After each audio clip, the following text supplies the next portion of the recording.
Welcome to Biz Wire. I'm Joseph Nordstrom in Beijing. For years, China has been spending billions of dollars to increase its soft power, which Harvard professor Joseph Nye describes as the ability to get what one wants by attraction and persuasion rather than by coercion or payment. Now, this could be good for everyone because, for example, if China's soft power increases in the U.S. and vice versa, it would help make conflict less likely. China's rise has frightened its neighbors into looking for allies to balance China's increase in hard power. For example, the Philippines and Japan, not natural allies, have grown closer in recent years as they both have territorial disputes with China. But as Nye says, if a country can also increase its soft powers of attraction, its neighbors will feel less need to balance its power.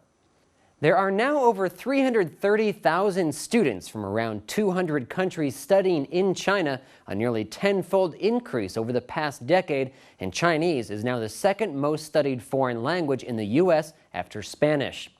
Much like France does with the Alliance Française, China has created several hundred Confucius institutes around the world to teach its language and culture. It's been said that learning a language is learning a culture, and having more speakers of Chinese around the world will certainly help to bridge understandings and smooth differences.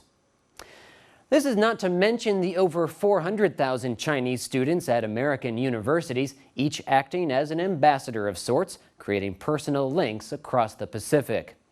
A BBC poll from a year ago showed that opinions of China's influence are generally positive in much of Africa and Latin America, but predominantly negative in the United States, Europe, India, and Japan. Developing countries in Africa and Latin America are often more skeptical of American power, and many welcome China's rise as a counter to Western influence, which is still tainted by the legacy of colonialism. After decades of following the Washington Consensus model of development promoted by the World Bank and IMF, African countries remain poor and highly indebted and are looking seriously at China's growth model, sometimes termed the Beijing Consensus.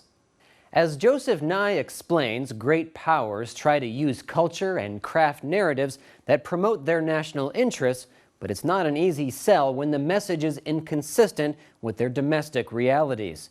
For example, the 2008 Olympics was a success abroad, but shortly afterward, China's domestic crackdown on human rights activists undercut its soft power gains. The Shanghai Expo in 2010 was also a great success, but it was followed by the jailing of Nobel Peace Laureate Liu Xiaobo.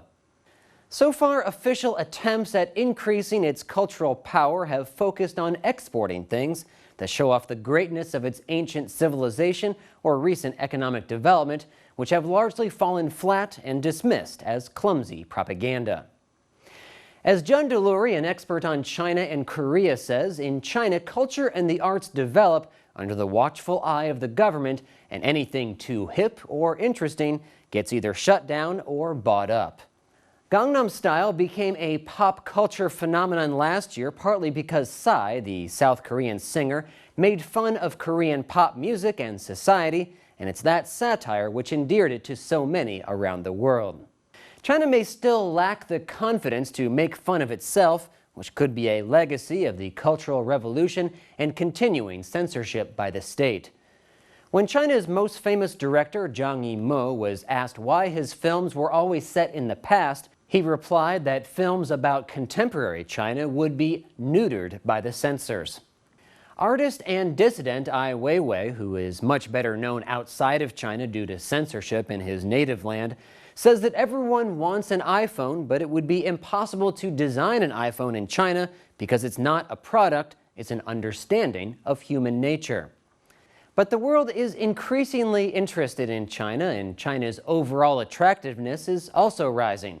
While critical voices in the West have been increasing in number, global opinion of China has become much more diverse.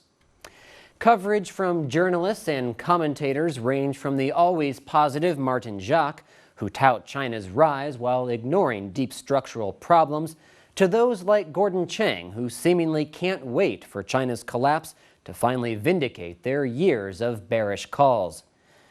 Then there are those who offer a more complete, nuanced picture, who see China's great complexity and offer keen analysis of the many maddening contradictions that make up the Middle Kingdom today, like Bill Bishop and Evan Osnos. It's writers like Bishop and Osnos who will do more for China's soft power than anything CCTV could broadcast, by contributing to our understanding of what makes China so fascinating and frustrating. The world is watching China like never before, and credible information will do much more to persuade people that China should have more influence in how the 21st century develops. And just like the U.S., there are aspects to fear about China's influence as well as to celebrate.